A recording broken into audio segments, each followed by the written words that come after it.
44তম BCS এর সংস্কারের দাবিতে এই মুহূর্তে রাজধানীর শাহবাগ মোড় অবরোধ করেছে পিএসসি সংস্কার আন্দোলন। যেমনটি আপনারা দেখছেন, তারা ঢাকা বিশ্ববিদ্যালয়ের লাইব্রেরির সামনে কিন্তু ছিল, সেখান থেকে তারা এসে এই মুহূর্তে রাজধানীর শাহবাগ মোড় তারা অবরোধ করেছেন এবং পিএসসি সংস্কার আন্দোলন যারা সদস্যরা রয়েছে তারা লাইব্রেরির সামনে থেকে এসে তারা ঠিক একেবারে শাহবাগ মোড়ে তারা অবস্থান নিয়েছেন। কথা বলতে চাই তাদের সাথে।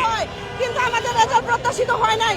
অসংখ্য 800+ অধিক রিপিটেড ক্যাডার সুপারিশ করা হয়েছে, যেটা আমাদের সাথে সম্পূর্ণ অন্যায় বৈষম্য। 24-এর আন্দোলনে আমরা 44 প্রার্থীরা অনেক তাদের সমর্থন দিয়েছি, রাজপথে ছিলাম, কিন্তু আমাদের সাথে অন্যায় করা হয়েছে।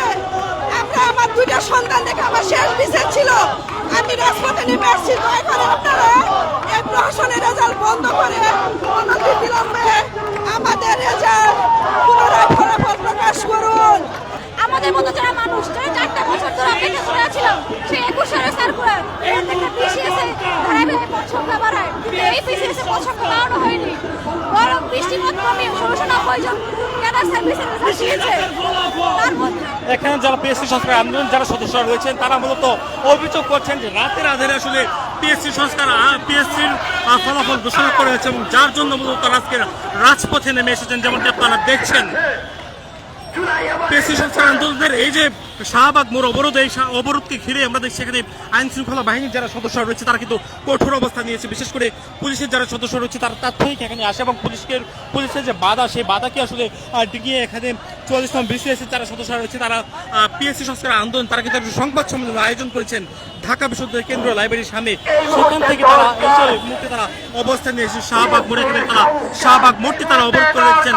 চারপাশে দীর্ঘ যানজট সৃষ্টি হয়েছে। মূলত পিএসসি সংস্কার আন্দোলন যারা সদস্য রয়েছে তারা শতাধিক সদস্য তারা শাহবাগ মোড়ে অবস্থান নিয়েছেন। শাহবাগ মোড়ে তারা অবস্থান নিয়ে তারা এই যে মোড়টি রয়েছে শাহবাগ মোড়, পুরো শাহবাগ মোড় তারা অবরোধ করে রেখেছেন। যেমনটা আপনারা দেখছেন, এখানে পিএসসি সংস্কার আন্দোলনের শতাধিক সদস্য তারা ওখানে উপস্থিত হয়েছেন।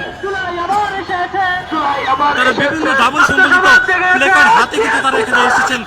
তারা ঢাকা বিশ্ববিদ্যালয় টিএসসি এলাকা থেকে তারা বের হয়ে আসেন এবং তারা টিএসসি এলাকা থেকে বের হয়ে এসে তারা এই মুহূর্তে ঠিক অবস্থান দিয়েছেন রাজধানীর শাহবাগ মোড়। পুরো শাহবাগ মোড়টি তারা অবরোধ করে রেখেছেন। যেমনটি আপনারা দেখছেন, এর চারপাশে আমরা দেখছি দীর্ঘ যানজট সৃষ্টি হয়েছে তাদের এই যে শাহবাগ মোড় অবরোধ।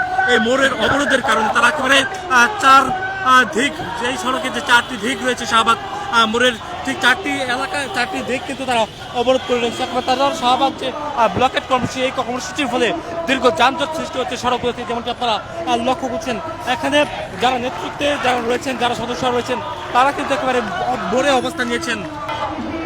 এই যে শাহবাগ মোড় অবরোধ, এই অবরোধের কারণে এখানে পুলিশের যারা সদস্যরা রয়েছে তারা কিন্তু কঠোর অবস্থান নিয়ে রেখেছেন। যেমনটি আপনারা লক্ষ্য করছেন, আইন শৃঙ্খলা বাহিনীর যে অন্যান্য সদস্যরা রয়েছে তারাও কিন্তু এখানে ঘটনাস্থলে আসছেন এবং আমরা দেখছিলাম পুলিশ কিন্তু বাধা প্রদান করছেন তাদেরকে।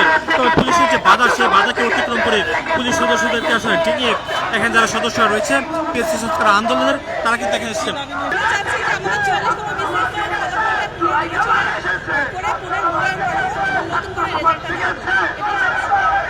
দেখছেন এখানে যারা সদস্য রয়েছে তারা কিন্তু এখানে যে তাদের দাবি, সেই দাবি নিয়ে বিক্ষোভ মিছিলটি নিয়ে তারা বের করে ঠিক শাহবাগ মোড়ে তারা এসে অবস্থান নিয়েছেন এবং চারপাশে তীব্র যানজট সৃষ্টি হয়েছে। তাদের এই যে শাহবাগ মোড় অবরোধ, তাদের পূর্ব ঘোষিত কোনো কর্মসূচি পূর্ব ঘোষণা না দিয়ে কিন্তু তারা শাহবাগ মোড়ে এসে তারা অবস্থান নিয়েছেন। মূলত তারা যে অভিযোগটি করছেন যে ফলাফলটি ঘোষণা করা হয়েছে 44তম বিসিএসের, সেই ফলাফলটি মূলত রাতের আধারে আসলে ঘোষণা করা হয়েছে, যার কারণে মূলত তাদের এই অভিযোগের ভিত্তিতে মূলত তারা রাজপথে নেমে এসেছেন এবং রাজপথে নেমে এসে তারা এখানে তারা আন্দোলন করছেন। যেমনটা তারা লক্ষ্য করছেন। তবে তারা শাহবাগ মোড়ে এসে ঠিক শাহবাগ মোড়টি রয়েছে সেই শাহবাগ মোড়টি তারা অবরোধ করেছেন এবং এখানে তাদের যারা সদস্য রয়েছে তারা কিন্তু আসলে এখানে এসে তারা অবস্থান নিয়েছেন।